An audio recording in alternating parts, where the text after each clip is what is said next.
प्रार्थना के साथ इस सभा को शुरू करते हैं। मेरा उम्मीद है आप सब अच्छे होंगे। स्वर्गीय पिता, फिर से एक बार आपके पवित्र चरणों में आते हैं। पवित्र आत्मा जी, प्रभु यीशु मसीह जी, धन्यवाद करते हैं, सारे तारीफ आपको देते हैं, आपकी पवित्र बलिदान को याद करते। प्रभु, आपने बहुमूल्य लोह बहाकर हम सब पापियों को बचा लिया है। आप मारा गया, गाड़ा गया, तीसरे दिन जी उठाए। धन्यवाद करते प्रभु आपकी बलिदान के लिए। धन्यवाद करते प्रभु, आपने हम सबको बचा लिया है। आज की सभा को प्रभु आपके हाथ में देते हैं। प्रभु हमें मदद कर, ताकि वचनों को लोगों को समझ में मदद करे। सारे आदर और महिमा आपको देते हुए यीशु के नाम से, आमीन।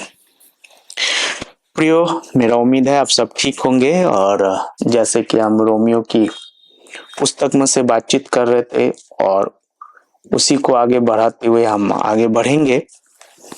और हमने 12 आयत तक हमने सीखे थे। अभी 13 आयत से पहली अध्याय, उसकी 13 आयत, 14 आयत, 15 आयत तक हम 14 आयत तक हम देखेंगे। तो हे भाइयों, मैं नहीं चाहता कि तुम इससे अनजान रहो कि मैंने बार बार तुम्हारे पास आना चाहा कि जैसा मुझे दूसरी अन्य जातियों में फल मिला, ऐसा ही तुम में भी मिले, परंतु अब तक रोका गया। तो यहाँ पर पौलुस क्लियर बता रहा है कि जैसे हमने अन्य जातियों पे फल देखा, वचनों को देखा, ऐसे ही जो रोम के अंदर जो अन्य जाति है उनमें इस फल को देखना चाहते हैं। उसका मतलब है, कह रहा है कि मैं आना चाह रहा हूं। मतलब पौल आया नहीं है अभी तक। तो पौल आना नहीं है, उसका इच्छा है रोम के अंदर जो अन्य जाति है उनके पास आके उस फल को वो देखना चाहता है अपने आंखों से। तो इस बात का यहाँ पर पौलुस क्या कर रहे हैं, बता रहा है, ताकि आपके अंदर भी ऐसे ही जो है फल क्या हो जाए, ताकि वो उस फल को देखे। पहला कुरिन्थियर उसकी 9:19 पे जब हम देखते हैं, पहला कुरिन्थियर उसकी 9:19 को हम पढ़ते, देखो यहाँ पर क्या लिखा है। प्रियो, पौलुस का इच्छा है, उस फल को देखना चाहते जो पौलुस दूसरे अन्य जातियों पर देखा है। पहला कुरिन्थियर 9:19 क्या कह रहे हैं यहाँ पर, क्योंकि सबसे स्वतंत्र होने पर भी मैंने अपने आप को सब काम का दास बना दिया है कि अधिक लोग को खींच लाओ। क्या कह रहे हैं यहाँ पर पौलुस, क्या कह रहे हैं, मैं क्योंकि सबसे स्वतंत्र होने पर भी मैंने अपने आप को सबका दास बना दिया है कि अधिक लोगों को खींच लाओ। तो पौलुस का जो एक लक्ष्य है, लोगों को परमेश्वर के पास लाना, ताकि लोग सच्चाई को जाने, सच्चाई में अनजान ना रहे। एक पौलुस का वही उद्देश्य है, पौलुस का वही लक्ष्य है, अधिक से अधिक लोग प्रभु के पास आ जाएं और सच्चाई को जाने, स्वतंत्र होकर, आजाद होकर परमेश्वर की स्तुति, प्रशंसा, महिमा करें। और उसी के अंतर्गत वो आगे बढ़ रहा है, ताकि लोग जीता जाए, लोग उस महा अनंत काल की नरक से अनंत काल के स्वर्ग में पहुंचे। ये पौलुस का एक ही लक्ष्य है। इसीलिए कह रहे मैं आना चाहता हूं, उस फल को देखना चाहता हूं, ताकि वो फल जिस अन्य जातियों में पौलुस देखे, रोम में आया नहीं अभी तक, उसको देखना चाहते हैं। भाइयों, रोमियो उसकी 1:13, हे भाइयों, मैं नहीं चाहता कि तुम उससे अनजान रहो कि मैंने बार बार तुम्हारे पास आना चाहा। तो पौलुस का बार बार वो आना चाहा, पर कहीं उसको रोक रहा है कि जैसा मुझे दूसरे अन्य जाति में फल मिला, ऐसा ही तुम्हें भी मिले, परंतु अब तक रोका गया, उसको रोका गया है। वो आना चाहते तो ताकि अन्य जाति को क्या करे, उसको खींच के लेके आए। पहला कुरिन्थियों की पुस्तक उसकी जब 10:33 को हम पढ़ते हैं, यहाँ पर लिखा हुआ है, जैसे मैं भी सब बातों में सबको प्रसन्न रखता हूँ, ऐसे अपना नहीं परंतु बहुतों के लाभ ढूंढता हूँ, कि वो भी उद्धार पाए। क्या है? व्हाट इज द, या पौलुस का उस लाभ को ढूंढता है। क्या लाभ क्या है? बहुतों को उद्धार हो जाए, यही सोच है पौलुस के अंदर। बहुतों का उद्धार हो जाए, बहुत लोग को खींच के लाए, ताकि वो फल मैं देखूं उसके अंदर, यही लाभ देखना चाहते हैं।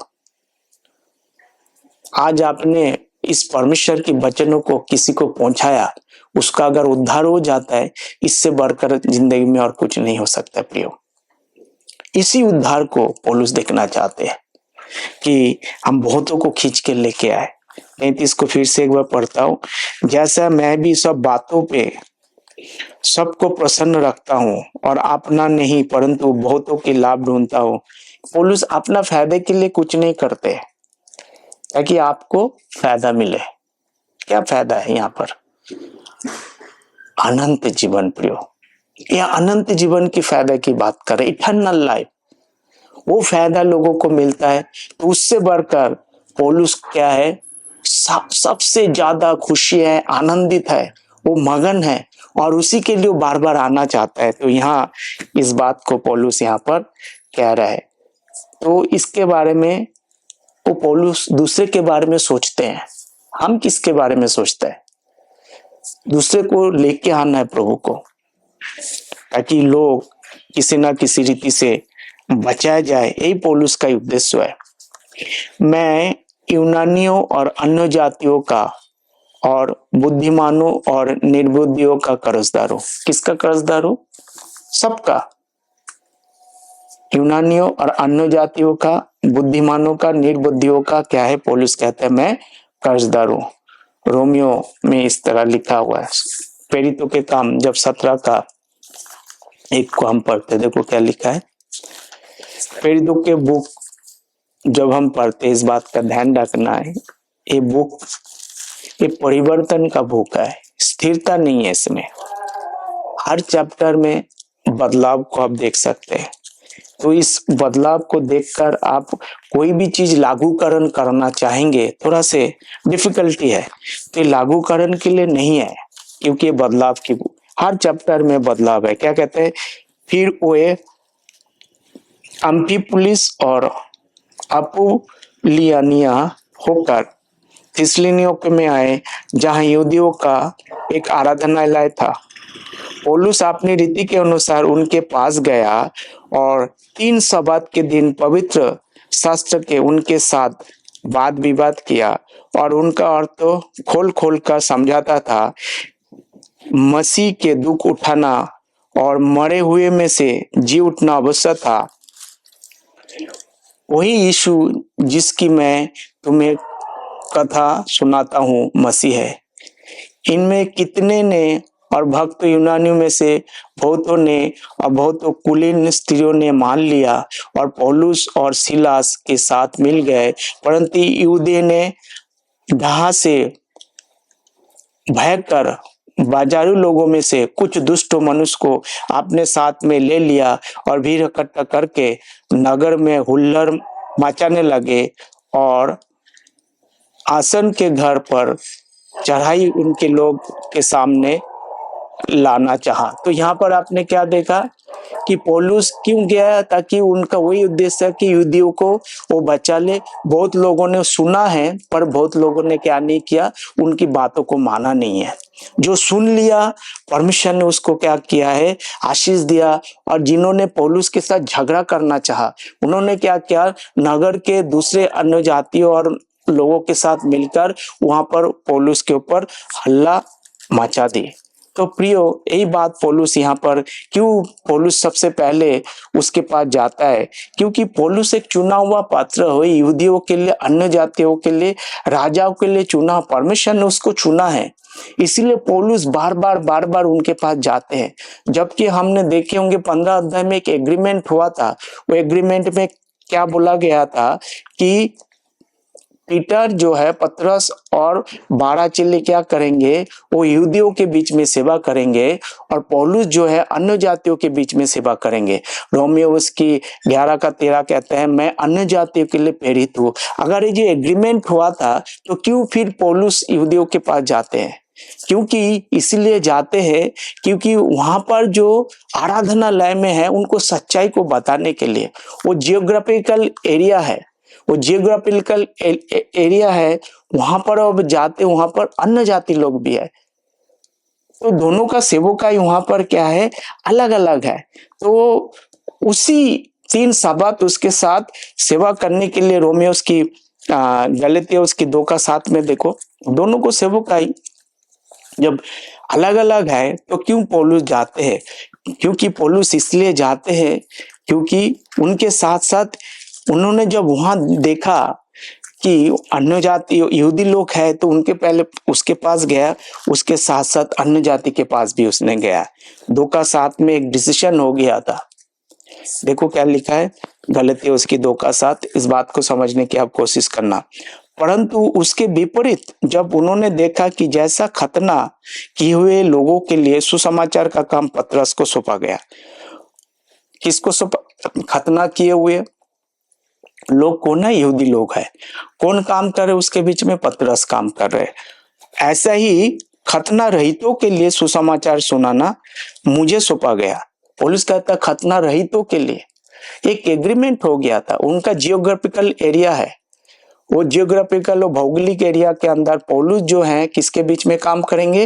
अन्य जातियों के बीच में काम करेंगे। पतरस जो है किसके बीच में काम करें? यहूदियों के बीच में काम करेगा। ये कहां पर एग्रीमेंट हुआ है? ये हम जब जेरूसलम महासभा हुआ था, 15 अध्याय प्रेरितों के काम, वहां एग्रीमेंट हो गया था। फिर क्यों गया पौलुस? जब तुमने डिसीजन ले लिया था इसलिए गया क्योंकि वो यहूदी मत में आराधनालय में, क्योंकि पौलुस को उसी काम के लिए परमेश्वर ने चुना है। पहले तुम क्या करो, उनके पास जाओ और उनको सुसमाचार सुनाओ। एनियाओ 8 है, क्योंकि जिसने पतरस ने खतना किए हुए प्रेरित का काम बड़े प्रभाव सहित करवाए, ऐसे मुझे भी अन्य जातियों में प्रभावशाली कार्य करवाए। जैसे पतरस ने क्या किया, खतना किए लोगों के बीच में बड़े बड़े काम किया, ऐसे पौलुस अन्य जातियों के लिए किया।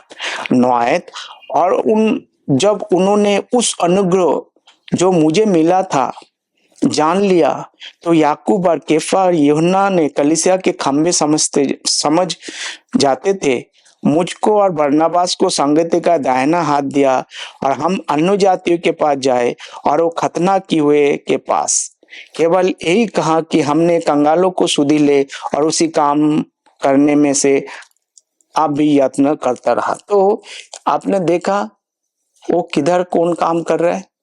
पतरस 12 चेले जो है किसके बीच में काम कर रहे हैं? वो खतना किए हुए लोगों के बीच में सेवकाई करने, खतना रहितों के लिए पौल को चुना गया है। परमेश्वर एक जैसा है, परमेश्वर नहीं बदलता है। Under the dispensation of grace, अनुग्रह काल में God has separated for the particular purpose, इस खास उद्देश्य के अनुसार परमेश्वर ने क्या किया, अन्य जाति को बचाना चाहते हैं। आज के दिन में कोई सुपीरियर नहीं है प्रियो, कोई सुपीरियर नहीं है। आप अपने आप सोचते कोई सुपीरियर है? आज तो ना तो कोई यहूदी है ना तो कोई अन्य जाति है। मुझे कैसे पता? देखो क्या लिखता है 3 का 28 में गलतियों की पत्री, अब ना कोई यहूदी रहा और ना यूनानी, ना कोई दास ना स्वतंत्र, ना कोई नर, क्योंकि तुम सब मसीह यीशु में एक हो। आज यहूदी लोग अगर उद्धार पाना चाहते हैं, क्या अपने रीति रिवाज के अनुसार 613 कानून के अनुसार उद्धार पाएंगे? नहीं पाएंगे।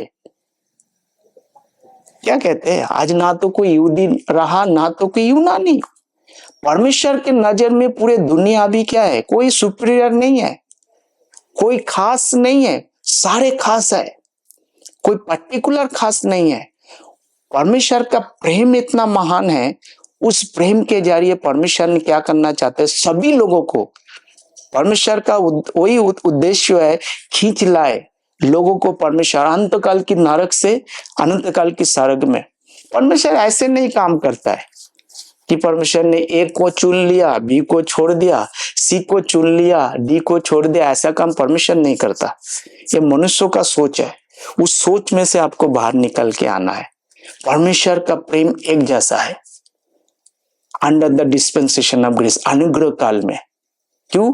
परमेश्वर ने एक रास्ता बताया, जो विश्वास करेंगे, यीशु मसीह मारा गया, गाड़ा गया, तीसरे दिन जी उठा, विश्वास करते ही हमारे पापों के लिए लोहू बहाया, पवित्र लोहू बहाया, विश्वास करते परमेश्वर उसको इंस्टेंट साल्वेशन क्या करते उनको देते हैं।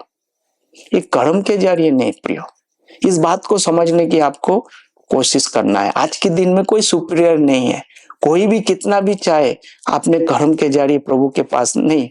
पौलुस का वही उद्देश्य है, खींच के लाए लोगों को परमेश्वर के पास, और उसी काम में पौलुस लगे पड़ा हुआ है, उसी काम को कर रहे हो, ताकि वो क्या कहते हैं, मैं यहूदियों के लिए यहूदी और अन्य जाति के लिए अन्य जाति बन के लोगों को क्या करना, खींच के लाना है। तो इस बात को यहाँ पर कह रहे हैं, ताकि परमेश्वर की जो सुसमाचार लोगों तक, गॉस्पेल ऑफ क्राइस्ट, प्रभु यीशु मसीह का सुसमाचार के जरिए लोग क्या है, वो बचे। दूसरा रास्ता नहीं है प्रियो। आपको कान खोलकर इस बात को समझने की कोशिश करना है, क्योंकि आप परमेश्वर की सुसमाचार बिगाड़ नहीं सकते। आप अपना मनमानी तरीके से वचनों का परिभाषित नहीं कर सकते। ये परमेश्वर की वचन है, थोड़ा इधर है थोड़ा उधर है। क्योंकि जब हम पुराना नियम को पढ़ते हैं, वहां पर जो आयजा नबी की पुस्तक उसकी 9 अध्याय उसकी 6 आयत को क्या पढ़ते हैं, एक बालक दिया गया है, एक बालक पैदा हुआ है। वही बात जॉन 3:16 में कहते हैं, क्या तुम्हारे लिए एक बालक दिया गया है, जो कोई विश्वास कर सकते हैं। उन दिनों में भी जो कि विश्वास करके आ सकते हैं, खाली फर्क इतना था, अंडर द व्यवस्था के अंतर्गत वो खतना किए, या मतलब कानून को पालन करके उद्धार को मिलता था। अब वो कानून को पालन करके नहीं, विश्वास से मिलता है, कर्म से नहीं है। तो ये जो एक बहुत बड़ा परिवर्तन हुआ है, इस परिवर्तन को आप समझने की कोशिश करें। ना तो कोई ताकत से, ना तो कोई बल से, ना तो कोई कर्म से हम परमेश्वर की उद्धार को प्राप्त कर सकते हैं, ये हमारा बस का नहीं है। प्रभु ने हम पर अनुग्रह किया जब हमने विश्वास किया। अनुग्रह क्या होता है? दान है, परमेश्वर ने दिया है, हमें दिया है। विश्वास करते परमेश्वर ने हमें मुफ्त में क्या किया, दान दिया है। हम कमा नहीं सकते परमेश्वर की अनुग्रह को, ये विश्वास से आपको प्राप्त होता है। किस पर विश्वास करना? क्या उस समय जॉन 3:16 में यीशु मसीह मारा गया, गाड़ा गया, तीसरे दिन जी उठा है क्या? नहीं, यीशु मसीह पैदा हुआ है, यीशु मसीह का जन्म के बारे में बता रहा है।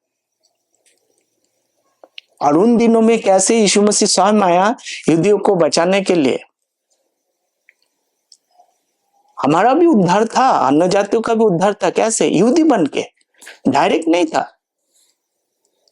यहूदी मत धारण करके 613 कानून को पालन करके, खतना करके, तब जाके उद्धार था।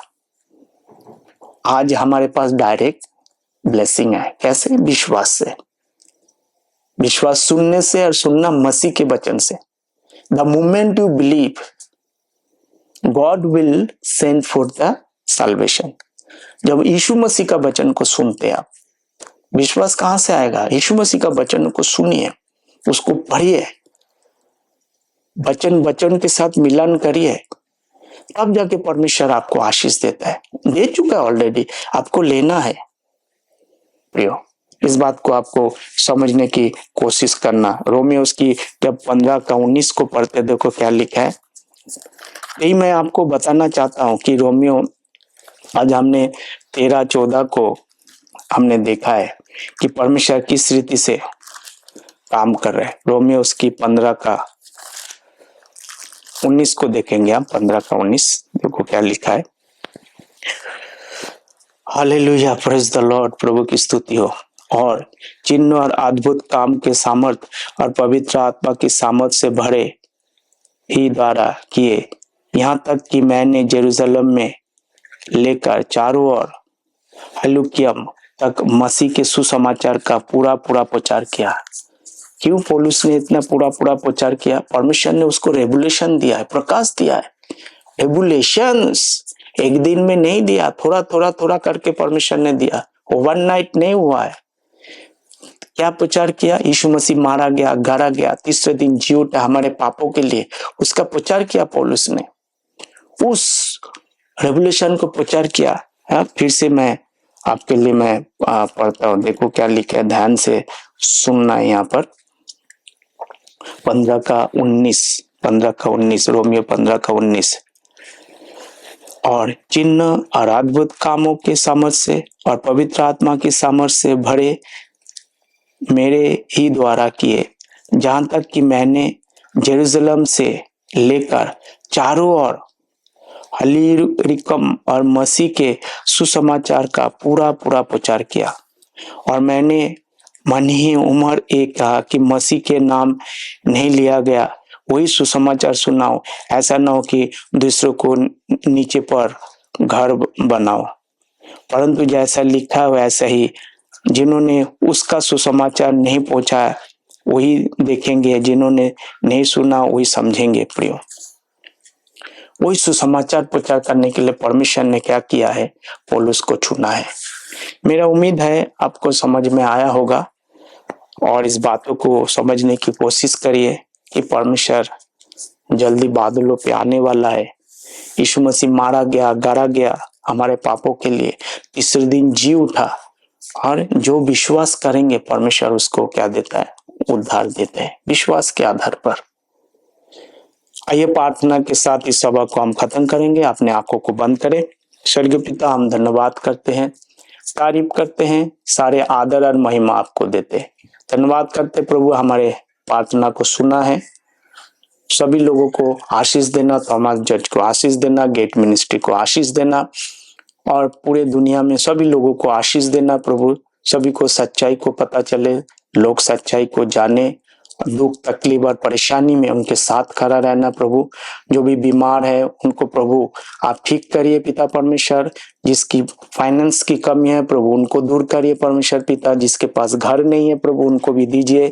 जिसके पास खाने की कमी है उनको भी दीजिए परमेश्वर पिता। सभी को पिता परमेश्वर वचन से भरपूरी दीजिए, ताकि लोग सच्चाई को जाने और स्वतंत्र हो जाए, आपके वचन के अनुसार चलने की कोशिश करें। धन्यवाद करते प्रभु, हमारे विनती और प्रार्थना को सुना है। खास करके गेट मिनिस्ट्री को आशीष करना प्रभु यीशु मसीह के नाम से, आमीन। God bless you.